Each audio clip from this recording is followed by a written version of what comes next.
Bonsoir mesdames, messieurs, bonsoir. Grand est mon plaisir de vous retrouver ce soir dans le cadre de cette autre production de votre émission Entre copines sur Spectrum Télévision. Ce soir, nous allons aborder un sujet qui nous concerne tous et même si on choisit souvent à l'ignorer, il est réel. Nous allons aborder la question des relations toxiques. Une relation toxique est celle dans laquelle on est incompris, on se sent humilié, attaqué, pas soutenu et parfois même pas mis en valeur. Comment en arrive-t-on là? Comment reconnaître une relation toxique? Comment ça s'en défaire? C'est à ces questions et à bien d'autres que nous essayerons, avec mes invités, de répondre ce soir. Bienvenue.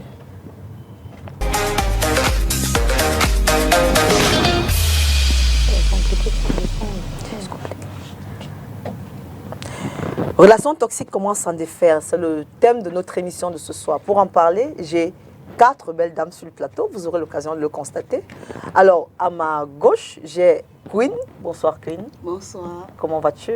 Très bien. Alors, c'est la première fois sur ce plateau. Tu es actrice, c'est bien cela? Oui, je suis actrice et styliste modéliste. Et styliste modéliste. Ça veut dire quoi? Que tu dessines, que tu couds, que tu fais quoi exactement? Parce qu'on a tendance à mélanger ça. On a tendance à mélanger ça, on ne sait pas ce que c'est que... Alors, qu'est-ce que tu fais exactement? Styliste modéliste, je dessine et je conçois les vêtements que j'ai dessinés. Stylisme, c'est pour le dessin et modélisme, c'est pour concevoir, un peu comme la tenue que j'ai sur moi. Elle est faite par moi-même. D'ailleurs, tous les vêtements que je porte, consommons camerounais. Très bien. Alors, tu habilles des stars aussi, je pense. Oui. Dans le domaine du cinéma, on m'appelle la styliste des stars parce qu'en dehors d'être actrice, je suis costumière et j'habille aussi. Très bien. Alors, vous savez désormais, hein, si vous voulez avoir un vêtement cousu à votre mesure. Faites appel à Queen Bee. Je suis heureuse de t'avoir là, merci. Moi aussi. Alors, mais en tant qu'actrice, dans quoi est-ce que tu as joué? Tu as joué dans quelle série, un film peut-être? J'ai l'habitude d'être reconnaissante, donc je vais d'abord commencer par citer le projet de celui qui m'a amené dans le cinéma. Monsieur Ghislain Toa, le patron de mon mari, 1, 2, Mari parfait. Et j'ai aussi joué dans plein de capsules et courts-métrages toujours réalisés par Monsieur Ghislain Toa. J'ai figuré dans la bataille de chéri de Monsieur Ebenezer Kipombia. Oui. J'ai figuré... Quel rôle? J'étais la tisa du colonel. Ah, d'accord, très bien. Mais je ne suis pas tisa dans la vraie vie. On espère, hein? Et dans le récent projet de M. Ebenezer, j'ai aussi joué dans Révélation scandaleuse. J'étais la meilleure amie de Isono. Très bien. Je suis ravie de t'avoir sur le plateau. Merci d'être là. Merci. Alors, à l'extrême droite, j'ai Catherine Etondet, qu'on ne présente plus, mais qu'on est obligé de présenter quand même. Bonsoir Catherine. Bonsoir Emine, bonsoir à toutes les panélistes. Comment vas-tu? Très bien, merci. Alors, comment va la santé mentale des patients et des Camerounais de façon globale? Mais la santé mentale, on doit faire aller. Je suis aussi promotrice en santé mentale et puis j'organise beaucoup d'événements en dehors des activités que je fais dans les médias qui promeuvent la santé mentale parce que quand on suit l'actualité, on se rend compte qu'il y a beaucoup de problèmes dans ce domaine-là. Donc, le mois prochain, on organise un symposium. Le symposium va permettre qu'on mette la problématique de la santé mentale sur la table et que plusieurs experts viennent en discuter pour savoir comment est-ce qu'on peut résoudre certains problèmes. Très bien, merci de travailler pour les autres parce que travailler en santé mentale, c'est travailler aussi, être au service des autres. Tout à fait, tout à fait. Merci beaucoup. Alors, juste à côté de moi, j'ai le titulaire au poste, hein, c'est Jennifer. Bonsoir Jennifer. Bonsoir. Comment vas-tu? Ça va. Ok, dis-moi. Tu travailles sur quoi en ce moment? Je sais que toi, tu es apparu dans beaucoup de révélations scandaleuses. La bataille des chéris, pardon, j'ai tendance à... La bataille des chéris, tu as des projets en ce moment? Tu travailles sur des séries en ce moment? Oui, du côté de la zone anglophone, mais bon. Tu parles anglais? Tu parles anglais? Non, c'est en français. Ah, d'accord. Mais c'est quand même de ce côté-là-bas, on ne peut pas encore en parler. Absolument. Et d'autres qui sont en post-production. Donc c'est quand ça sortira qu'on fera la com dessus. Très bien, je suis heureuse de t'avoir là. Alors, une nouvelle qui est là. Azangria, bonsoir. Bonsoir. Je suis ravie de t'avoir. J'ai essayé plusieurs fois, mais Jennifer a fait le boulot pour moi. Comment vas-tu? Je vais bien, merci. Je vais bien, merci beaucoup. Alors, tu es actrice, oui. Musicienne, oui. Continue, hein, c'est le meilleur métier. Hein? Je suis modèle photo aussi. Très bien. Alors, tu es aussi beaucoup sur les réseaux sociaux. Oui. Tu te considères comme influenceuse ou bien... Je suis artiste. D'accord, de façon globale. Oui. D'accord. Ok. Merci d'être venue. Merci. Très bien. Alors, mesdames, on va aborder ce sujet. Je pense qu'il nous concerne toutes. Mais avant, on va demander à Catherine de nous définir ce que c'est qu'une relation toxique du point de vue de la spécialiste qu'elle est. Oui, en termes simples, une relation toxique, c'est une relation dans laquelle on se sent plus mal que bien. Tout simplement. Si on ne se sent pas à l'aise, si on n'est pas épanoui dans une relation, ça veut dire que c'est une relation toxique. Alors, une relation dans laquelle on est à l'aise, on est épanoui, on est libre, ce n'est pas une relation toxique. C'est une relation ordinaire, normale. Alors, où est-ce qu'on peut trouver une relation toxique? Est-ce qu'elles sont seulement dans les relations sentimentales ou bien elles sont en dehors? Je crois qu'elles sont plus accentuées dans les relations sentimentales parce que les gens sont appelés à vivre ensemble au quotidien. On peut les trouver en entreprise, on peut les trouver en famille même, on peut les trouver dans notre environnement social. Mais dans le cas de la famille, elle peut ne pas nous affecter puisque on peut décider de ne pas être avec la personne qui est toxique. Dans le cadre de l'entreprise, on peut aussi prendre des distances. On fait un travail précis, on prend des distances. Dans l'environnement social, on peut aussi ne pas s'attarder sur ce que les personnes toxiques font. Mais dans le cadre du couple, d'une relation amoureuse, dans laquelle deux personnes sont obligées de partager un certain nombre de choses, de vivre ensemble, d'être ensemble au quotidien, c'est plus facile, c'est plus compliqué. En amitié aussi peut-être? En amitié aussi, oui. En amitié aussi parce que les amis aussi partagent pas mal de choses ensemble. Hein. Il y a des amis qui sont même plus attachés que des frères et sœurs. Donc quand une amitié est toxique, elle fait aussi mal. Et on peut avoir du mal à s'en détacher. Parce qu'il y a des sentiments, des émotions, des souvenirs. Il y a beaucoup de choses qui se mélangent et qui font en sorte qu'on n'ait même pas envie de s'en détacher. Quand bien même on sait que c'est une relation toxique. Très bien. Alors, les copines, je vais vous demander, vous allez me donner un peu du vôtre. Est-ce que vous avez vécu des relations toxiques? Je commence par Queen. Est-ce que tu as, de la définition de Catherine, est-ce que tu as vécu une relation toxique et comment elle était? Oui, j'ai vécu une relation toxique et ce pendant environ 15 ans, sans toutefois me rendre compte que c'était une relation toxique. Malheureusement, c'était une relation amoureuse. Très toxique. J'en porte encore les séquelles. Oui. Tellement, j'ai même suivi un psychologue. Je me suis fait suivre par un psychologue et j'ai fui. J'ai fui. Alors, qu'est-ce qui était toxique dans la relation pour toi? Qu'est-ce qui t'amène à dire qu'elle était toxique avant que Catherine nous dise quels sont les signes? Qu'est-ce qui s'y passait qui pour toi t'affectait au plus profond de toi? Au plus profond de moi, je me sentais très attachée dans cette relation. Par contre, je n'étais pas valorisée, je n'étais pas respectée. Mais j'arrivais toujours à trouver des raisons, du comment, du pourquoi. J'arrivais toujours à penser que c'est moi qui ne faisais pas bien les choses. Il fallait que je m'améliore ici ou là pour que les choses aillent bien.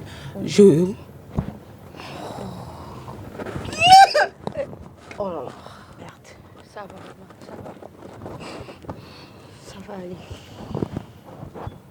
Ça va aller. Alors on va, Andrea, est-ce que tu as eu une expérience comme celle-là aussi, ou en amitié, peut-être en amour aussi? Ça va être une émission difficile aujourd'hui, hein? Beaucoup d'émissions, beaucoup. Oui, ça va aller, Queen. Surtout Queen. Moi, c'est la première fois de ma vie que je vois Queen pleurer. Je te jure. Ça va aller. Ça va. Alors. Oui, c'était amical. Oui. Ouais, mais bon. Pendant, c'était combien d'années? On a fait 5 ou 6 ans d'amitié. C'est aussi familial, hein, mais oui. Familial, il dit que comme j'ai vécu amical, je ne veux même plus avoir les mots des têtes. Oui. Ouais. C'était amical, mais bon, ça allait dans un sens. Oui. Tu te rends compte au fond de toi que tu fais des efforts pour la personne, mais tu sais que la personne ne fait pas les efforts, mais parce que tu t'attaches au passé. On était bien ensemble, quand on était amis, elle n'est pas comme ça, et tout, et tout. Et puis tu t'inventes des excuses, tu te donnes des excuses et tu refuses d'accepter la réalité, en fait. Et c'était quand mon père est mort, que j'ai finalement ouvert les yeux. Oui. Parce que la mort de mon père m'a chamboulée. Ça m'a déconnectée totalement. Et puis, j'ai dit, ok, je vais voir les personnes qui sont là vraiment pour moi, pour ce que je suis et tout. Et puis, j'ai fait, on dit, introspection. Oui. Oui, et j'ai pris les décisions. J'ai dit plus jamais, j'arrête. Je me suis éloignée sans problème. J'ai pris mon recul. Je n'attendais pas un ouragan de problèmes pour dire que ok, je m'accroche sur ça. Non, j'ai pris la décision de dire que je m'éloigne de ça parce que ça me faisait tellement mal. Vous savez, vous avez des personnes que, comme la mère a dit, il y a des personnes qui dépassent même les frais que vous mettez dans le cœur. Vous savez que mes prières, tous mes efforts, je fais pour la personne, même bagarrer, même j'étais prête à bagarrer pour la personne. On appelle ça acheter le problème. Oui, quand je comprends seulement que tu parles mal de ma copine, je bondis sur toi. Je ne suis pas là pour dire que... Mais après, je ne regrette pas. Je ne maudis pas la personne parce que tout le monde a son comme ça, comme on peut dire. Peut-être si ça ne va pas avec toi, si la personne ne fait pas les efforts pour toi, il peut faire pour une autre personne. Tu n'es pas juste la bonne personne. Donc j'ai pris ça comme ça et puis je n'en veux pas la personne. Mais je pense que je mérite mieux, je sais que je mérite mieux. Donc je me tourne vers les personnes qui me rendent l'ascenseur. En fait. Très bien. Alors, donc, dans ta relation, tu en donnais plus. Oui. Tu étais celle qui faisait toujours beaucoup plus d'efforts pour garder l'amitié en elle-même. Très bien. Alors, Jennifer et toi, tu as eu une relation toxique? Raconte-moi un petit peu. En fait, ce que moi j'ai compris sur des personnes à caractère toxique, c'est que, je prends par exemple un cas de la violence. Il s'arrange toujours à te faire croire que s'il a agi de cette façon, c'est toi qui l'as poussé à faire ça. Et du coup, c'est de ta faute. Il dit non, peut-être, regarde ce que tu me fais faire. Tu es toujours le genre de personne. Il y a des gens qui sont capables de vous faire sortir le pire en vous, en fait. Donc, il te fait tellement te questionner sur ta personne qu'à un moment donné, tu te remets constamment en question et tu es toujours en train de faire les efforts. Et malgré tout, la vérité, c'est que même quand bien même il y a d'autres qui vous disent « quitte là-bas, si ça ne va pas », tu es toujours là « non, il va changer, c'est compliqué ». Et les pires relations toxiques sont celles en amour. Ce sont les pires, les plus dures, celles qui vous écrasent le plus. Parce que, excusez-moi, comme on a dit, le cœur a ses raisons que la raison ignore. Mais ce que Dieu a mis dans l'amour entre l'homme et la femme, quand tu es bien enraciné dans la chose, c'est difficile de t'en sortir. Tu es un peu comme un baobab. Quand tu t'es bien enraciné, le baobab, c'est pas facile de déterrer un baobab. Et quand la personne te connaît déjà, il sait que tu l'aimes. Il connaît, disons que tu as un bon cœur, il sait que tu as un bon cœur, il sait là où appuyer. Et il y a souvent ce mot que les hommes toxiques aiment bien, s'il te plaît, pour les enfants. Même si, moi je me suis retrouvée un jour où je suis allée, je me suis retrouvée en train d'aller porter plainte. Mais ce mot, s'il te plaît, pour les enfants. Et c'est des personnes manipulateurs à un niveau. Et quand ils disent qu'ils veulent te demander pardon, mof. Laisse. Tu te rends compte que tu arrives à porter plainte, tu as des hématomes et tout. Mais la façon que le gars vient supplier, même les policiers disent, maman, pardon, rentrez. Il a compris, il va plus recommencer. Et on ne nous soutient pas, on n'est pas assez soutenu dans cette société. On n'est pas assez soutenu. On y revient, si tu veux, bien. Parce qu'on sent que le verre est plein. Alors, Cathy, dis-moi, quels sont les signes avant-coureurs d'une telle relation? Quels sont les red flags? Comment on sait qu'on est en plein dedans? Oui, quelqu'un qui est dans une relation toxique, pour savoir, il doit être observateur, il doit prendre du recul. Parce que certaines personnes qui sont dans les relations toxiques, parfois, certains m'ont dit qu'ils éprouvent même de la compassion pour ceux qui leur font du mal. Donc, la personne souffle le chaud et le froid. Ils sont tellement intelligents. Donc, quelqu'un, quand il finit de te rabaisser, tu ne vaux rien, tu es une salope, tu es ceci, tu es cela. C'est la même personne qui va venir te demander les excuses à genoux. C'est la même personne qui va t'apporter le cadeau. C'est la même personne qui peut même t'acheter une voiture. C'est la même personne qui va t'offrir des voyages. C'est la même personne qui va aller supplier dans ta famille. Parce qu'il veut quoi? Que tu reviennes. une fois qu'il a vu que tu es déjà revenu, je n'exagère pas. Hein. Non, Ceux qui sont n'exagérez dans la pas du relation tout. toxique savent que c'est ça. Donc, quand vous revenez, il double ce qu'il avait fait avant.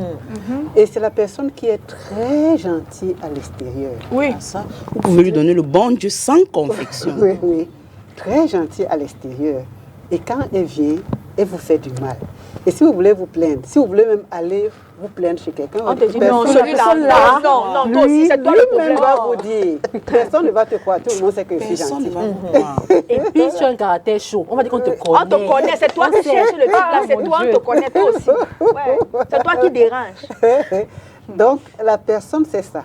Et ils sont aussi le genre de personnes qui font le vide autour de vous. Oui. Oh, Hermine, ton ami là, Ton tu vois ami, pas je qu'elle ne est l'aime jalouse pas. de toi. Comment ça vous Tes détacher? parents, même quand ils connaissent un problème que tu as eu avec tes parents quand tu étais petit, tes parents, là, ta mère, là, même, je ne lui fais pas confiance. Gère à distance. Oui, C'est il mieux de faut- rester loin des problèmes. Oui, l'oncle, il voit que c'est lui qui peut venir parler, il crée une situation pour que tu ne sois plus attaché.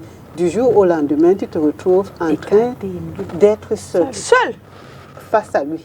Parce que tout le monde est méchant et il a réussi à te convaincre. Peut-être même que tu as manqué de respect à certaines personnes parce qu'il t'a acheté la voiture, parce qu'il t'a demandé des excuses, parce que... Et on tombe dans ce piège-là. Et puis, les personnes qui sont toxiques aussi, parfois profitent, s'ils connaissent ton secret, connaissent ton point faible, quelque chose qui te fait mal, peut-être que tu t'es confié, une maltraitance dans l'enfance, peut-être une relation que tu as eue Ils avant. profitent de tes faiblesses. Il profite de tes faiblesses et du point faible. Là, un jour, il te balance ça. visage. Il sait que ça va te déstabiliser, ça va te détruire. Si tu as par exemple un complexe, parce qu'il y a des gens, tout à absolument. l'heure, là, certains disaient que nous sommes grands de taille et ils sont petits. Regarde-moi ça, toute taille là. Parfois, il t'ignore complètement. Tu n'existes pas. Et parfois, c'est lui-même qui vient encore. Quand il voit qu'il t'a déjà trop ignoré, il vient très gentil, très sympathique. Tu as trop pris le poids quand tu veux faire le régime. Non, non, ça va, moi je te trouve bien. Hein. Ouais. Ton poids là te va bien. Parce Alors que qu'il c'est était les le premier à minces dire, dehors. va faire le Voilà, régime. et en même temps, on va voir que quand il y a une mince fille qui passe à la télé, c'est lui qui apprécie. Il n'est pas en train de dire que tu n'es pas belle, hein, Oui. mais il est en train d'apprécier ces Ouais, le minces genre de filles. femme si. Oui, Une pression c'est- douce. Oui, oui, oui, oui. Il te met une pression douce. Voilà, une pression douce. C'est-à-dire, c'est quelqu'un, c'est difficile qu'on découvre que il est en train, on est dans une relation toxique. Et comme vous l'avez dit tout à l'heure, c'est nous-mêmes qui nous accrochons. C'est difficile qu'on se détache. Parce qu'on s'accroche, parce qu'on se dit que c'est peut-être moi le problème. Parce qu'il est toujours aussi en train de vouloir, de renvoyer la faute. Il ne reconnaît jamais. Il n'a jamais rien fait. Il ne se remet pas en Des question. pervers narcissiques. Oui. Donc, c'est toujours parce que j'étais insultée parce que tu as fait comme ça. J'ai fait ceci, tu n'avais pas fait, je n'allais pas faire telle chose. C'est parce que tu as fait comme ça, Tu je n'as ne vais même plus rien fait, recommencer. finalement. Oui. Alors, il réussit à vous convaincre que C'est vous le problème. Alors, Queen, on va être un peu forte, on va essayer d'être un peu forte. Alors, quels sont les éléments qui pour toi étaient les plus courants? Qu'est-ce qui te faisait tout le temps dans la description qu'a faite Catherine? Qu'est-ce qui ressortait toujours? À chaque fois qu'on avait un démêlé, en 15 années, j'ai jamais su quand c'est lui qui avait tort. Voilà. À chaque fois qu'il y avait un problème, c'était toujours ma conduite qu'il fallait remettre en question. C'était toujours moi le problème, moi le problème, moi le problème. Il y avait jamais un moment où, à un instant, tu peux te dire, tu peux même soupçonner que l'erreur venait de lui ou bien le problème venait de lui.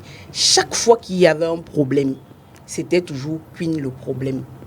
Il faut changer. Tu ne vois pas que c'est parce que toi aussi, quand il a dit ça, pourquoi tu as dit que... Donc, c'est toujours toi le problème. À aucun moment, il n'a en tort. Tu as un problème avec son ami, c'est de ta faute. Tu as un problème avec sa famille, c'est de ta faute. Tu as un problème avec lui-même, c'est de ta faute. On te fait les problèmes, c'est de ta faute. À aucun moment, il ne prend ta défense. Parce qu'il y a des personnes ici, même quand tu as tort, ils prennent ta défense. Et après, Il y a D'abord. la maison, puis. Avant de oui, dire après, la on te personne, chicote ta après. faute. Mais jamais, à aucun moment, ce n'était le tort de venir d'une autre personne. Donc, c'était un peu comme si il cherchait à te rabaisser pour avoir une emprise sur toi, pour te faire comprendre que tout le monde te déteste, c'est lui seul qui t'aime. Tu as un problème pour tout le monde, il n'y a que lui seul qui peut te supporter. Et il le faisait souvent devant les gens aussi. Oui, devant les gens, malheureusement. Et avec toi, ta copine, qu'est-ce qu'elle faisait qui revenait toujours dans la description de Catherine? Moi, c'était le manque de présence, le soutien. Parce que quand tu soutiens quelqu'un, tu as aussi besoin que la personne te soutienne aussi en retour et tout. Même quand il faut aussi parler, j'ai besoin de ça et tout. La personne ne te dira pas directement que non, mais te montrait.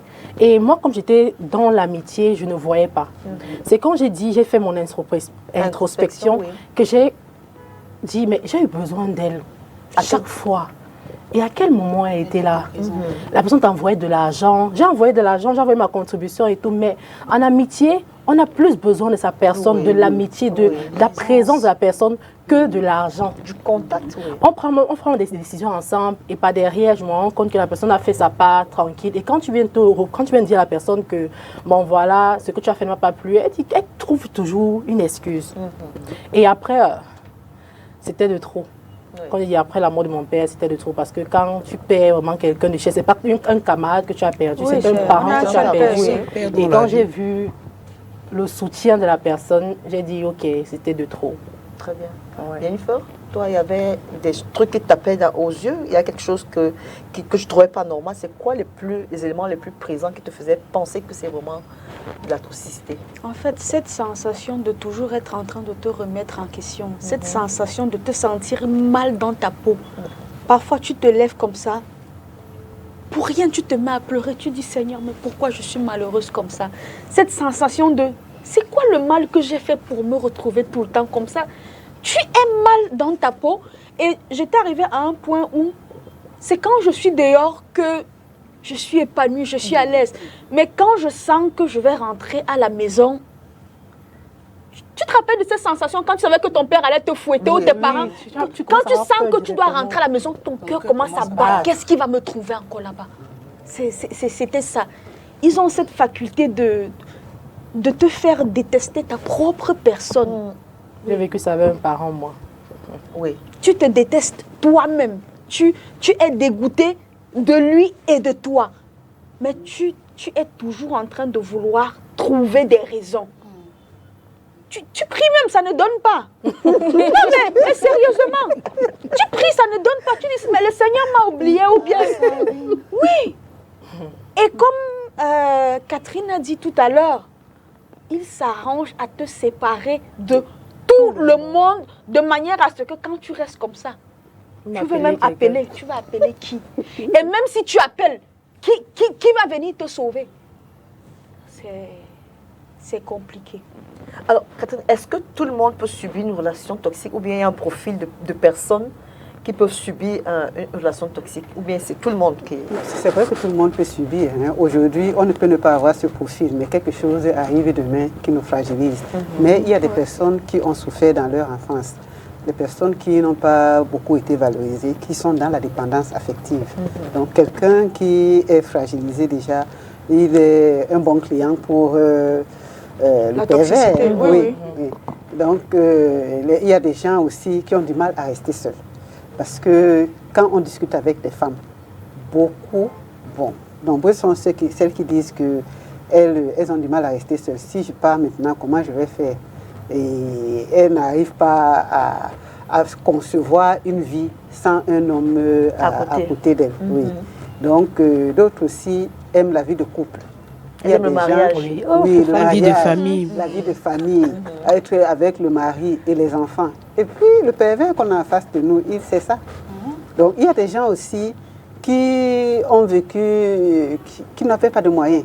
Donc la personne qui sont allées épouser, parfois quand quelqu'un se marie, on dit que voilà, elle a épousé un Européen qui a beaucoup d'argent, il est sorti d'une famille pauvre. On ne sait pas ce qui se cache derrière. Donc maintenant, si on se retrouve dans ce genre de relation, on n'a pas de moyens, on sait que notre partenaire est tout pour nous, et lui, il ressent ça, il va certainement nous donner ce qu'on veut. Mais là, on va payer le prix. Oui, on va payer le prix fort. Donc, on peut ne pas avoir le profil aujourd'hui, mais demain, on finit par l'avoir. Parce qu'on peut aussi être une personne qui s'est mariée, qui s'est épanouie. Après, il a arrivé dans le mariage, on a fait un mauvais casting. Et maintenant, on ne peut pas faire des mythos. Et là, on devient aussi un bon client pour la personne pour le pervers. Alors, est-ce que toi, tu avais un complexe? Est-ce que tu avais un besoin d'amour? Est-ce que tu avais un besoin de vivre une vie de famille? C'était quoi qui t'a ramené dans ce genre de relation et qui t'a installé dans ce genre de relation? Je pense que moi, j'ai toujours pensé que je suis née pour être mère. Et je pense que c'est pour ça que je me suis retrouvée dans cette relation toxique. Parce que cette personne a vu en moi le besoin de fonder une famille. Parce que, je ne sais pas si c'est une erreur ou c'est parce que j'avais été sincère. J'ai une phobie des familles recomposées. Okay. Et au départ de ma relation, je lui avais fait part de ça. Et je me suis dit que c'est sur ça qu'il a surfé. Oui. Comme il savait qu'on a déjà les enfants, j'ai une phobie d'une famille recomposée. Du coup, j'étais la cible parfaite pour subir toutes sortes de maltraitances, que ce soit morale, beaucoup plus morale. Hein. Mais c'est la plus dangereuse, elle est la plus sauveuse, elle est la plus dangereuse. Oui. Parce qu'on ne voit pas. Il fait ça derrière, mais devant, tu as l'air de quelqu'un qui... Et ça peut valoir qu'elle emporte encore les séquelles, parce que la relation... la violence psychologique, elle peut être comme inscrite dans notre cerveau. C'est-à-dire que quelqu'un réussit à vous montrer que vous êtes une mauvaise personne, que vous ne valez rien et que c'est lui seul qui peut vous supporter. Pour qu'on enlève ça dans notre cerveau, il faut du travail. Il fallait continuer l'accompagnement psychologique. Parce que si on a vécu comme ça pendant des années, on a réussi à accepter que c'est nous la mauvaise personne. Ce n'est pas en claquant les doigts que ça peut aller facilement. Alors, Jennifer, toi, dis-moi, est-ce que tu avais un besoin, quel était ton besoin à cette époque-là? D'être accompagnée? Est-ce que tu avais un complexe? Qu'est-ce qui te motivait à rester dans cette relation-là? Pour être honnête, je l'aimais. Et disons que je me disais que la personne m'aimait. Il faut se le dire comme ça. Je ne vais pas dire, je n'ai pas envie de me cacher derrière le voile de... Ouais, on s'aimait, c'était quelqu'un de bien et tout. J'ai eu des personnes qui m'ont conseillé, qui m'ont demandé de quitter de là. Et s'il faut être honnête, moi je suis toujours dans cette relation. Il faut être honnête, parce que si je veux parler aux gens, je vais être honnête. Elle connaît une partie, elle connaît une partie. Mais bon, il y a des personnes, moi, ce que je peux dire, ce qui m'a aidé dans ça, c'est que je ne sais pas comment. Et la personne s'est remise à la prière. Très bien. Tout seul. Très bien. Mais c'est parti d'un gros dégât. D'un dégât vraiment, quand je dis gros, c'est d'un gros dégât. Très bien. Peut-être ça a créé, comme on dit souvent, un déclic. Et voilà. Il y a toujours un peu de toxicité, mais bon, par rapport aux années antérieures, il y a de l'évolution. Beaucoup d'amélioration. Voilà, même ce côté peut-être où il n'arrivait pas à reconnaître son tort et tout, il commence à avoir des améliorations. Je ne dis pas que c'est le prince charmant, mais bon. Il commence à y avoir des améliorations, en fait, mais c'était traumatisant. Peut-être Queen peut comprendre, Andrea peut comprendre, c'était traumatisant. Mais vous êtes des blessés de guerre ici. Oui, maman. Moi, j'étais en 2026, j'ai décidé d'adopter l'art du détachement. Oui, très important. Parce que je pense que c'est ça qui m'a beaucoup perdu. Je m'attachais trop à tout. À tout. Donc, on va en reparler dans les solutions. Je pense que ça fait partie des solutions. Andrea, toi, tu aimes l'amitié, c'est ça? Non, j'étais casanière à un niveau. Et je ne sais pas comment je suis devenue amie avec la personne. Donc, c'est pas genre, j'avais un manque à combler. Non, je suis casanière, même maintenant, je suis toujours casanière. Mais la personne est venue vers moi. Moi, je n'étais pas aussi une personne snobinade. Donc, j'ai accepté la personne. Et on a vécu des moments, on a partagé des moments. Elle aussi est entrée dans ma vie et tout. Donc, je ne me voyais plus revivre tout ça avec une autre personne. On commençait à zéro. Genre, tu vas encore prendre quelqu'un, de partager tes secrets. Vous allez connaître autre chose. Donc, c'était un peu difficile. Mais après, elle dit que, bon, c'est la vie. Hein. Tout le monde part, tout le monde vient. Mais on continue à vivre. Maintenant, il faut apprendre. C'est ça. Donc, je n'avais pas un truc Le spécial qui t'a... Tu as ouvert la porte à Juste quelqu'un de comme ça. bon cœur, Oui. mais elle a abusé de toi, c'est Et tout. après, il a fermé fiou. Alors, Cathy, qu'est-ce qu'il y a dans cette toxicité? Le contrôle, la manipulation, qu'est-ce qu'il y a dedans? D'abord, le contrôle. Je ne sais pas pourquoi, de plus en plus, les gens aiment avoir le contrôle. Et ils sont prêts à tout pour contrôler. Donc, les hommes, c'est vrai que l'homme veut garder sa virilité et ainsi de suite. Donc, les gens veulent avoir le contrôle, c'est-à-dire il s'assoit et il a l'œil sur tout ce que sa partenaire fait. La manipulation aussi. Parfois, c'est aussi un peu de méchanceté. Si on tombe sur une mauvaise personne, il y a aussi un peu de méchanceté là-dessus. Parfois, ça provient aussi de la pression que la personne subit de la part de sa famille, des trucs de l'entourage, même les amis.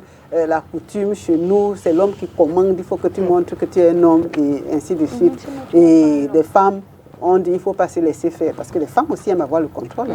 C'est-à-dire une femme qui va épouser un homme qui a un peu d'argent et elle ne veut pas que quelqu'un approche. Elle est prête à tout créer pour que son homme se retrouve seulement avec.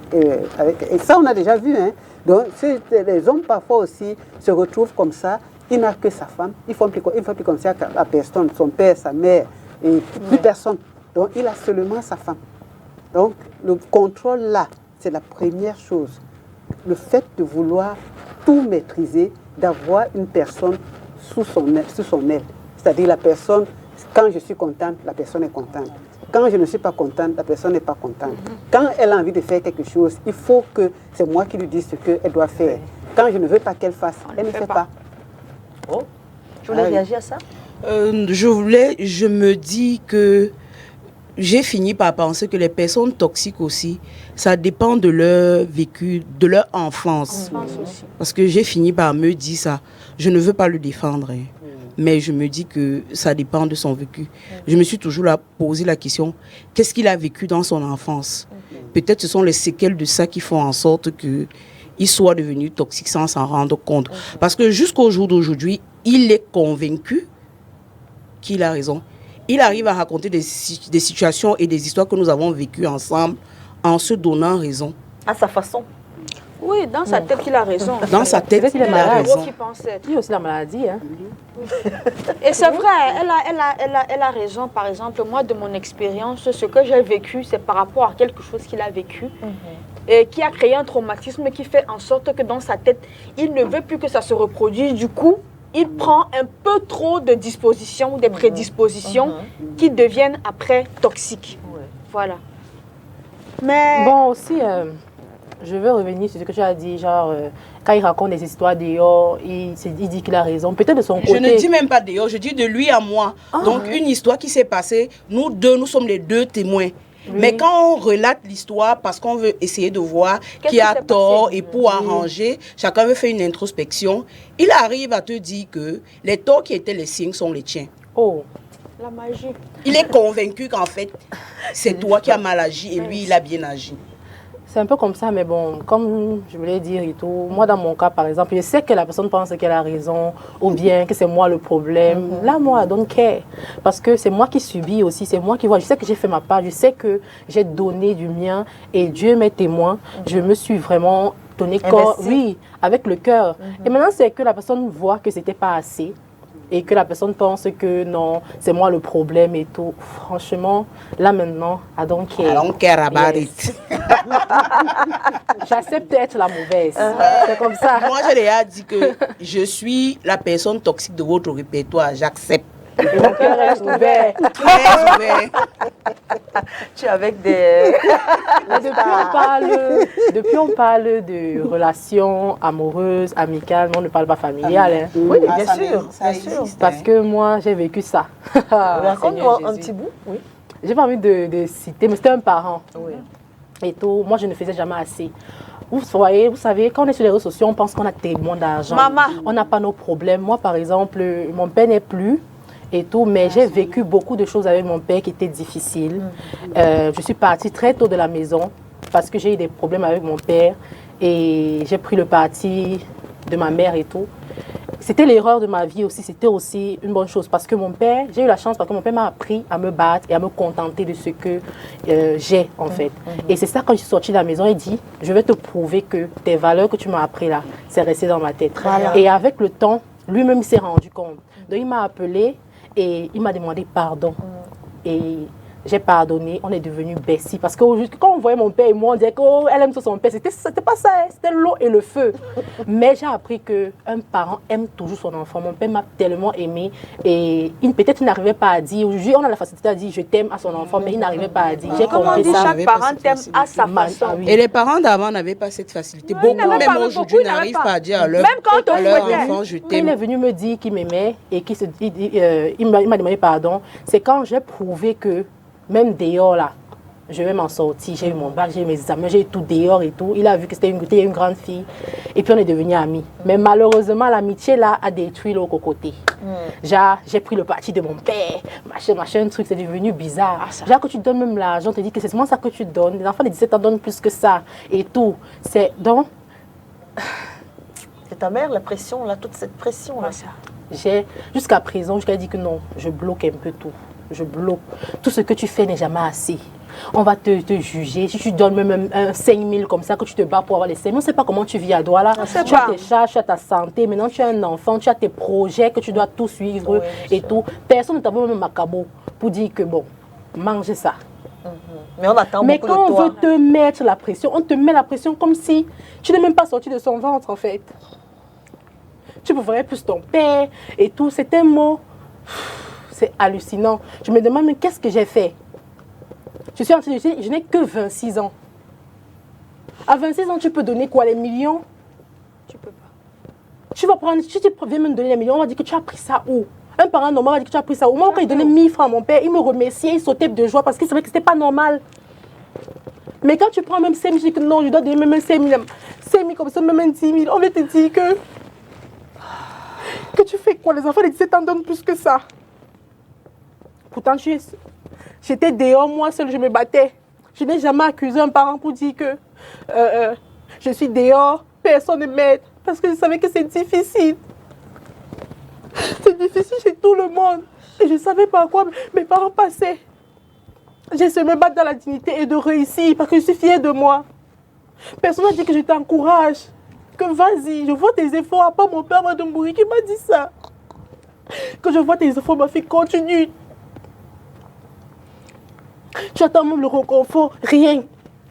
Tu fais même les efforts pour ta petite soeur. On dit que tu rends ta petite soeur esclave. On n'est jamais assez. Un argent que je pouvais prendre, mettre sur moi, m'occuper de mon fils aussi, sans l'aide de personne. En tout cas, Aza, moi, je suis très fière de toi. Et je t'ai même connue grâce à ton père. Parce que je voyais vos vidéos. J'étais très fière de voir la complicité que vous avez. J'étais très fière. Je me disais, oh, la petite, elle aime son père et son père l'aime tellement.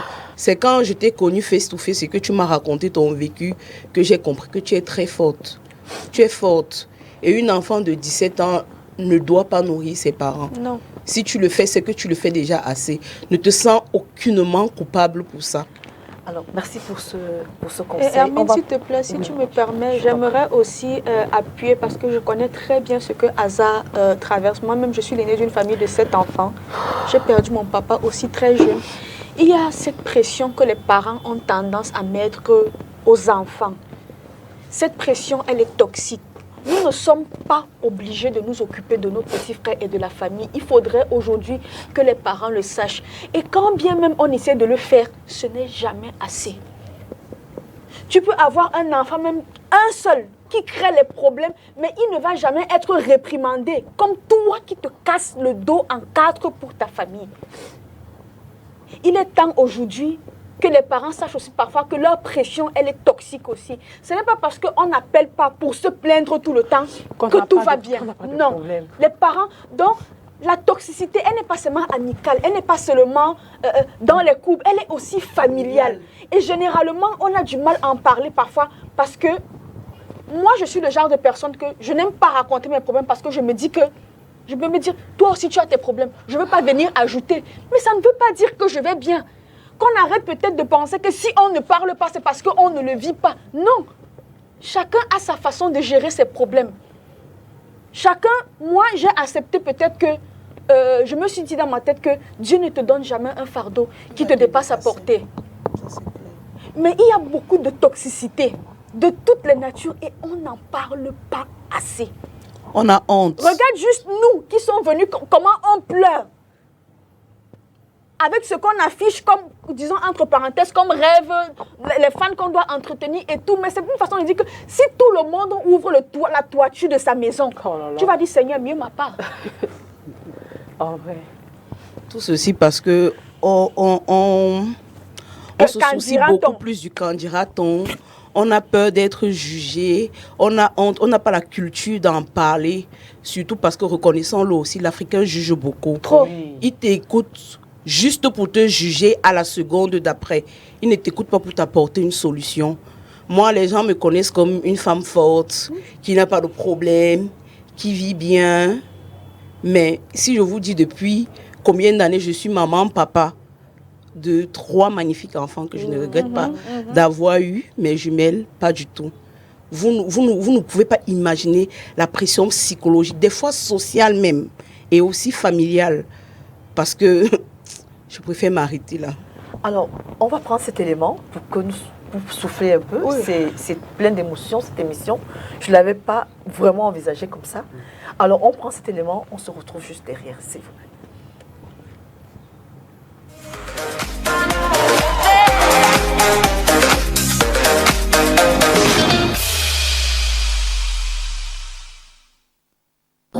Go ahead. Well, I think it becomes dangerous when there is violence in the relationship, because if I cannot more trust my partner again, or if my partner cannot more trust me, or if there is violence like fight, abuse, I think that is too dangerous for us. It can also be due to lack of trust. In fact, you need to know that for that to happen, there must be a cause. There must be a cause. Huh? So, that's all I can say for now. Pour ma part, je pense que ça devient dangereux, le contrôle devient dangereux dans un couple quand on n'a plus confiance en sa partenaire ou à son partenaire. Quand on ne fait pas confiance avec celui-là qu'on partage le même toit. Et je pense que s'il y a la confiance, on ne devait pas avoir à contrôler des faits et gestes étant donné qu'on a confiance à son homme ou à sa femme. Le contrôle devient dangereux. Pour moi, je pense que le contrôle devient dangereux lorsque les deux partenaires commencent à se tuer mutuellement. On a l'impression d'être dans un interrogatoire chaque fois où l'homme sort et quand on revient des questions, genre tu sors d'où, tu vas où, avec qui tu étais, ou elle fouille dans ton téléphone, ou toi aussi tu fouilles dans son téléphone. Là, ça devient dangereux pour une relation. Du moment où la confiance disparaît, c'est une relation, c'est la confiance qui fait le socle d'une relation. Quand il n'y a pas de confiance, les deux partenaires, du coup, le contrôle disparaît. Donc, du coup, chacun va faire de part et d'autre. Il n'y a plus de confiance qui naît. Et par conséquent, le contrôle n'est plus. Pendant la relation, la confiance va naître. Du coup, quand il n'y a pas confiance, automatiquement, il n'y a rien à faire. C'est donc toujours. La base, c'est quoi? C'est la confiance, non? Du moment où il n'y a pas de confiance, du coup, le contrôle ne peut plus être là. Et jamais on ne contrôle pas dans une relation, on ne contrôle pas. Donc, quand vous faites confiance mutuellement, du coup, la chose va. Donc, on n'a pas besoin de dire qu'on va contrôler qui se regrette. Donc, pour moi, le socle, c'est la confiance. Quand la confiance est rompue, le reste, ça ne sert plus à rien. Pour moi, quand tu as accepté d'être en relation avec une femme, il faut être souple. Tu dois être souple. Donc, la femme doit se contrôler lui-même, toi-même, tu te contrôles toi-même. Donc, c'est ça ma préoccupation que moi j'ai vue dans la vie de la femme et de l'homme. Le contrôle, c'est le cœur, c'est dans le cœur. Tu ne peux pas dire que tu contrôles ta femme, la femme ne peut pas te contrôler aussi. Parce que c'est dans ton cœur. Quand si tu as accepté d'être en relation avec une femme, accepte déjà que c'est dans ton cœur que tu dois protéger ta femme et toi-même. Voilà ma conscience que je vois parmi les femmes et les hommes. Quand il n'y a plus de transparence, quand il n'y a plus de fidélité en tout cas, je crois. Quand il n'y a plus de transparence, quand il n'y a plus de fidélité dans le couple. Ouais. Oui, quand on commence à contrôler. que les conjoints deviennent, que les couples deviennent fidèles quoi, et transparents. Moi, je crois que c'est un peu ça le problème.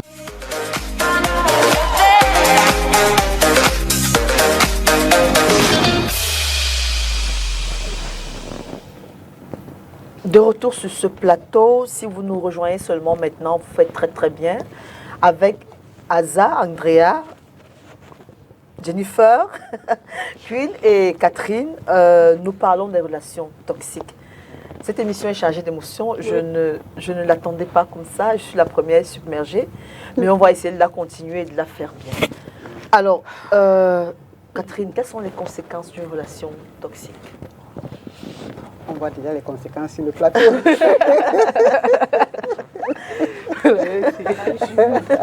Oui, sur le plan mental, on est chargé.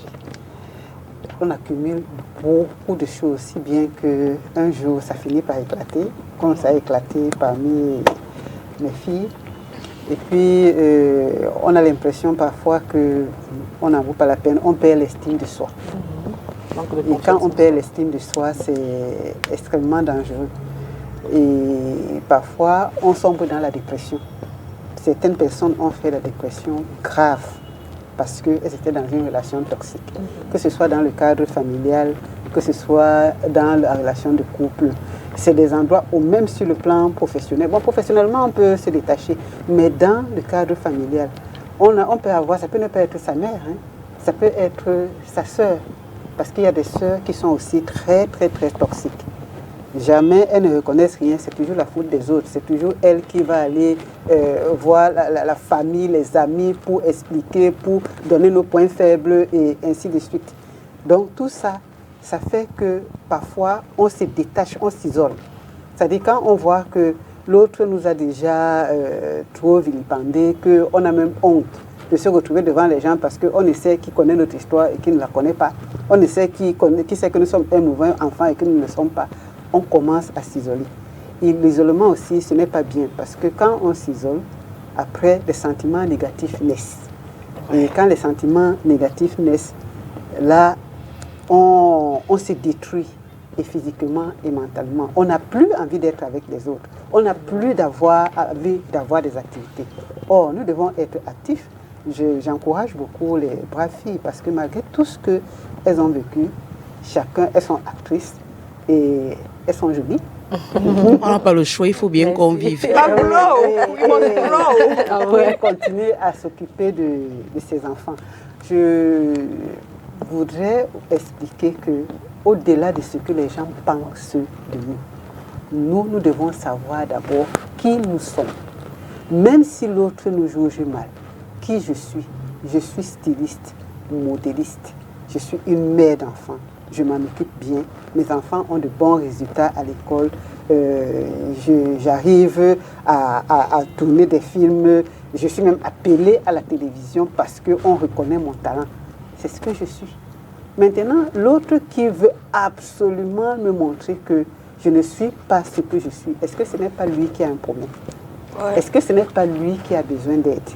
Donc, parler comme on est en train de parler là, demander de l'aide, ce n'est pas un signe de faiblesse, c'est un signe de force.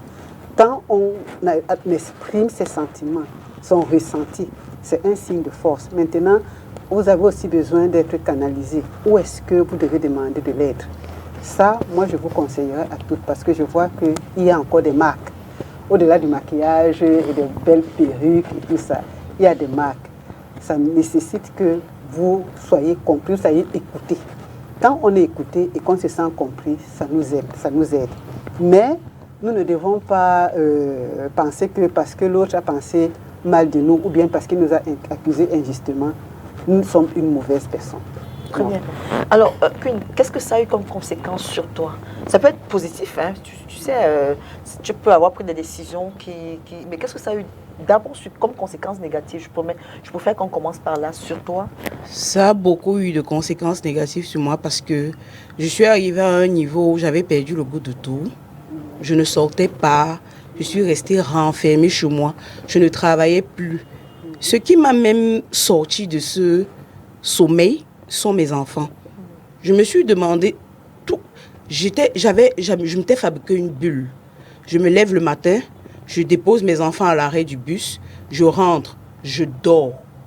Parce que je voulais que rien n'existe plus. En dormant, j'oubliais la réalité. Je dors, je mets mon alarme à 16h40. C'est à l'heure où le bus dépose mes enfants. Je récupère mes enfants, elles viennent, je fais à manger, je m'occupe d'elles, on fait les devoirs, elles finissent, je redors encore. Je ne travaille pas. Après, je me suis demandé que si je continue comme ça, mes enfants vont manger quoi? Je vais vivre comment? L'argent finissait aussi. Les économies finissaient. Et mes enfants aussi étaient tristes. Elles me demandaient tous les jours, maman, tu es malade, maman, tu es malade. Je ne peux pas leur dire ce que je ressens. Je ne peux pas dire ce que je vis.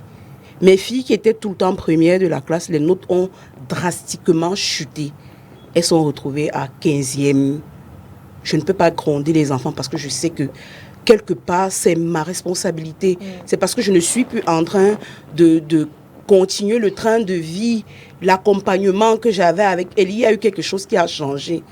Je me suis dit, bon, je vais changer un peu de train de vie. Je cousais chez moi, ce qui n'aide pas, parce que je suis sédentaire, je suis sur place tout le temps. J'ai dit, je vais un peu entrer dans le cinéma. C'est même d'ailleurs comme ça que je mets un pied dans le cinéma. Je me suis dit qu'en voyant d'autres visages, rencontrant des personnes, ça va un peu me faire sortir de ma zone, de ma bulle. Et je vais un peu oublier ce côté-là. C'est en quelque sorte le cinéma qui m'a guéri.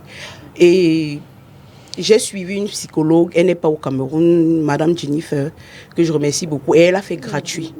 Gratuit. C'est la femme d'un ami. Lui, il est un Camerounais, il m'a dit, j'ai une femme, elle est suisse, elle peut te suivre, tu ne vas pas payer. Je lui ai dit que c'est vrai qu'en Afrique, quand tu dis que tu peux avoir le psychologue, on se dit que ta vie est finie, tu es déjà fou. Bon, j'ai quand même une petite culture occidentale là, je vais la suivre. Et la première des choses qu'elle m'a dit qui m'a encouragée à me confier et continuer de travailler avec elle, c'est que je t'encourage d'avoir eu le courage d'accepter de parler. Tu n'es pas seule. Quand elle m'a dit tu n'es pas seule. Ça t'a fait chaud au cœur. Ton cœur pilait le tarot. Mon cœur pilait le tarot. Merci. Si tu nous avais pas craqué encore. Avec elle, j'ai compris beaucoup de choses. J'ai travaillé. Il est vrai que j'ai un peu arrêté les séances. Comme on suit l'argent, j'ai eu un travail qui me prenait de 6h à 22h. J'ai un peu stoppé mes séances de travail parce que je me suis dit que bon, si j'arrive à aller au travail à 6h, rentrer à 22h, ça veut dire que je vais déjà bien. Mais je me suis rendu compte sur ce plateau que je ne vais pas encore bien. Ça va aller. Oh, ça va aller. Allez, Jennifer, quelles sont les conséquences que cette relation a eues sur toi? Ah, moi, j'aime maintenant à 25%. C'est bon, je lui laisse les 75%. Il faut aimer avec la tête. On n'aime plus avec le cœur. 75% de l'amour, moi, je prends 25%. Et bon, comme elle a dit, il y a... Moi, déjà, je ne vais plus jamais aimer comme j'ai aimé celui-ci. Je ne sais pas si on va finir notre vie ensemble. Toi, tu es à la télé, tu dis des choses que... Ah, mon beau, c'est pas ça. Oh. Je ne suis pas obligée de tout verser. C'est pas ça. Oh. Il ne faut pas qu'on dise que Queen était témoin. C'est pas ça. Oh. Non, je suis en train de dire que nul ne connaît ni l'heure ni le jour. On ne sait pas si on va être séparés ou bien c'est par rapport à ça que je le dis. D'accord, Je ne sais pas si nous finirons nos jours ensemble. C'est mon souhait. Mais c'est Dieu qui décide. Voilà. Mais dans une relation, je ne sais pas si c'est moi, mais quand tu montres à quelqu'un que tu l'aimes trop, je ne sais pas. Toi, tu veux bien faire mettre la personne en confiance, mais on veut tout prendre le dessus sur ça. Donc moi, personnellement, si, Inch'Allah ou Alhamdoulilah, je ne sais pas, j'ai une prochaine relation, moi, il va plus montrer moi que moi, j'aime. Parce que c'est quand tu montres que tu n'aimes pas trop là, qu'on est dans toi. Quand tu montres que sans toi là, moi j'avance, sans toi je suis quelqu'un, je sais ce que je vaux. En fait, c'est ce que moi j'essaie juste de prendre. Je ne peux pas vraiment dire conséquences, parce que conséquences, j'ai perdu une vie qui m'a été, ça m'a vraiment beaucoup touchée. Mais bon. Mais il faut qu'on apprenne à parler déjà. C'est vrai que ce n'est pas facile de reconnaître ce qu'on vit. de l'intérieur. Parce que c'est aussi facile, l'autre qui est de l'extérieur, de te dire quitte là-bas. C'est facile de te dire quitte là-bas. Oui. Jusqu'à ce que moi-même, j'étais le genre de personne que quand je voyais, je disais, mais dis-moi, ici, avec mes cousins, je suis partie qui moi, un peu. Non, maman, quand quelque chose n'était pas encore mordu, ne dis pas que ça ne peut pas te mordre ou bien que tu as le goût du maquereau cru. Voilà. Moi, personnellement. Et ce qui m'a peut-être sauvé, c'est que moi, j'ai su le déclic. Ce qui le rendait, je vais dire entre parenthèses, c'était l'alcool. Parce que de façon lucide, il n'aurait jamais réagi. En fait, chaque fois qu'on avait ces problèmes, c'était après l'alcool. Et il y a quelque chose dont on n'a pas parlé aussi. Il y a des mauvaises compagnies. Absolument. De nos proches. Quand tu as un proche, que ce soit de la famille, une amie ou ton partenaire, qui a une mauvaise compagnie, non, ça c'est entrer dans votre couple, c'est très compliqué. Ce genre de compagnie, comme tu as dit, c'est eux qui ont raison. C'est eux qui disent comment ça doit se passer chez toi. C'est eux qui font le jour et le beau temps. Et ce genre d'amis à qui il veut toujours faire plaisir. Il veut montrer que c'est m'incarnat, que c'est moi l'homme. Ce genre d'amis-là, les mauvaises, il faut faire très attention à ça. Parce que, comme Catherine a dit, toi, il te bloque de tout ton cercle de connaissances. Mais il s'ouvre lui à ses amitiés. Il a ses amitiés. Il garde ses habitudes. Bien, qui connaissent tout ce qui se passe à la maison, qui le conseillent même. Et toi, tu commences à l'admirer. Et toi, tu n'as rien à dire dans le couple. Jusqu'à la nourriture que tu dois préparer pour l'anniversaire de ton mari, tu n'as rien à dire. C'est les amis qui décident. Ce genre d'amis qui aiment s'immiscer dans la vie. Il faut faire très attention à ce genre de personnes toxiques aussi. Parce que c'est eux qui ramènent le poison qui rend ta relation toxique. Ils sont même jaloux aussi. Ils sont la plupart sont jaloux ce genre de personnes-là. Qui sont toujours en train de... Par exemple, il y a un problème, c'est quand vous vous asseyez, pendant la discute, non, il faut le quitter, tu mérites mieux. Ah, toi aussi, il faut la quitter. C'est quand vous vous asseyez pour causer du problème que tu te rends compte que voilà ce qu'il m'a dit, voilà ce qu'elle m'a dit, c'est parce qu'elle m'a dit que... Et la communication dans un couple. La communication. Moi, je dis toujours que la communication, c'est très important. Très bien. Alors, toi, on est déjà en train de me crier à l'oreille que... Alors, toi, qu'est-ce que ça t'a fait, la relation avec ton parent? Qu'est-ce que ça t'a appris? Dépression totale. Puis un moment, quand mon père est mort, je suis entrée d'une dépression. On m'a permis de sortir de là. Mais après, encore ça, avec le tournant de la famille, la mère et tout, c'était compliqué. Je ne voulais plus rien faire. Je dis que c'est l'argent là qu'elle veut, je ne cherche plus l'argent. Après, je dis qu'attention, tu as un enfant, non? Qui te donne l'argent pour l'enfant là? Tu as tes passions, tu as des rêves, tu aspires à grandes choses. Il faut travailler, il faut te bouger. Et puis, j'ai dit que je coupe les ponts. Même si dans 5 ans, on va se reparler. Mais maintenant, je ne suis pas encore prête à ça. Donc, je pense d'abord, on me dit que non, tu ne peux pas faire sa famille. Hey, moi aussi, je suis l'ami de quelqu'un. Hein. Mon fils aussi a besoin de moi. Il a besoin de sa mère en santé. Et si je ne suis pas en santé, qui va s'occuper de lui? Parce que s'il n'est pas là maintenant, je ne suis même pas sûre que quelqu'un va l'aimer comme va le regarder comme moi. Donc, il dit, je prends la décision de mon fils. J'ai maintenant un devant, un derrière de mon fils. Donc, je coupe l'amour des ponts. Ça va prendre le temps que ça va prendre. Quand il va être milliardaire, il veut commencer à faire les chèques. Amen! Oui, c'est ça qu'on veut, non. Il va envoyer un soc-soc. Mais là, maintenant, je ne peux pas encore envoyer ce que je ne peux produire moi-même. Très bien. Parce que c'est que j'ai... Alors, Catherine, vraiment, en quelques mots, comment on fait pour sortir de ce genre de relation? On fait comment? Il faut déjà accepter qu'on est dans une relation toxique. Parce que beaucoup de gens n'acceptent pas. Et une fois qu'on accepte, on fait le choix d'y rester en connaissant les conséquences ou de quitter. Nous devons savoir une chose. Quelqu'un avait dit un jour que les changements, même les plus souhaités, ont leur mélancolie. Quelqu'un peut vouloir quitter. Après, quand il quitte, il commence à regretter que j'avais même la voiture là-bas, j'avais même... Allons de l'avant. Si la relation toxique ne nous fait pas du bien, elle a fait 15 ans. Après 15 ans, il y a encore les séquelles. Donc même si on fait 20 ans en pensant que ça va changer, c'est peut-être nous le problème, on va le résoudre plus tard. Non. Prenons conscience que nous sommes dans une mauvaise relation et prenons la bonne décision. Ce que nous devons aussi savoir, c'est que tout choix est un sacrifice. Très bien. Et quand on en fait un, on l'assume. Très bien.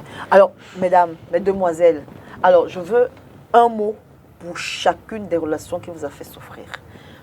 Un petit mot, c'est-à-dire que c'est peut-être merci parce qu'on a fait de toi la femme que tu es aujourd'hui. Parce qu'un bien pour un mal, hein. Moi je dis toujours, quel que soit ce qui nous arrive dans la vie, on gagne toujours quelque chose. En expérience, en ce qu'on veut, mais on gagne quelque chose. Est-ce que tu as un petit mot à l'endroit des femmes comme toi qui continuent à rester là, qui continuent à se dire ça va aller? Oh, on va prendre Andrea pendant qu'elle gère son micro. Andrea, un mot pour ta maman, par exemple? Je ne suis pas là pour juger, je ne pourrai jamais juger, mais nous les enfants, on a besoin du soutien de nos parents. Vas-y, Andrea. Nous les enfants, on a besoin du soutien de nos parents parce que ce sont nos piliers. Quand on se rend compte que nous sommes seuls, c'est tellement difficile parce que le monde est un jungle. Et même les animaux ont leurs parents qui les protègent. Apprenez à comprendre vos enfants, parlez avec vos enfants et encouragez vos enfants dans ce qu'ils font. Ce n'est pas facile au quotidien, le monde devient de plus en plus difficile. Donc soyez les piliers là, ceux qui vont hisser leurs enfants, excusez-moi, au plus haut que de rabaisser vos enfants. Comprenez-les, comme j'ai dit, priez aussi beaucoup pour eux. Parce que loin du côté, il y a aussi le côté spirituel. Ouais. Si vous ne protégez pas vos enfants, vous ne vous battez pas pour vos enfants, on va manger vos enfants. Oui, c'est ça. Donc, protégez vos enfants. Et aimez-les. Il faut leur dire que vous les aimez. C'est que c'est difficile, mais apprenez à dire je t'aime. Merci beaucoup, Angélia. Jennifer, un petit mot? En tout cas, moi, ce que je peux dire, c'est ne doutez jamais de qui vous êtes. Oui. C'est tout ce que moi je peux dire. De ne jamais laisser quelqu'un vous faire douter de vous-même. Très bien. Mais c'était bref le temps. Oui, oui. Un petit mot, finalement, le micro a repris ses droits. Je ne sais pas si mon mot doit être adressé à la personne toxique. Je ne peux pas lui adresser un mot parce que j'ai encore beaucoup de ressentis. Donne-nous son nom complet. Non, jamais. Jamais. J'ai encore beaucoup de ressentis. Je ne peux pas lui adresser un mot. Si je lui adresse un mot, il sera négatif. Donc, je préfère dire aux femmes qui sont dans les relations toxiques, n'ayez pas peur, en parler, mais pas à n'importe qui. Voilà. Ce n'est pas parce qu'on a dit parler que vous allez vous placer à la place publique pour raconter vos problèmes. Adressez-vous à la bonne personne. N'ayons pas peur d'aller chez les spécialistes de la santé mentale. Parce que on a peur du qu'en dira-t-on, on n'a personne à qui se confier. Or, un spécialiste de santé mentale peut bien nous aider à résoudre ce problème parce qu'il n'est pas de notre famille. Il ne nous connaît pas, il ne va pas nous juger. Il va nous écouter et trouver des solutions. Le spécialiste est la personne la mieux indiquée pour résoudre nos problèmes. Merci beaucoup, mesdames. Andrea, merci beaucoup. Jennifer, merci. Queen, merci beaucoup. Catherine, merci beaucoup. Vous m'avez chamboulé complètement. Au-delà de ce qu'on voit, il y a ce qu'on a à l'intérieur. Merci beaucoup d'être venu. Merci beaucoup d'avoir partagé cette tranche de vie. J'espère vous avoir chacune encore ici à l'occasion de notre sujet. Moi, je suis là. Mesdames, aimez-vous au-delà de tout. Voilà. Oui. Aimez les autres, mais ne vous oubliez pas. Merci d'avoir été là ce soir. Retrouvons-nous pour une prochaine édition. S'il plaît à Dieu. Au revoir. Au revoir.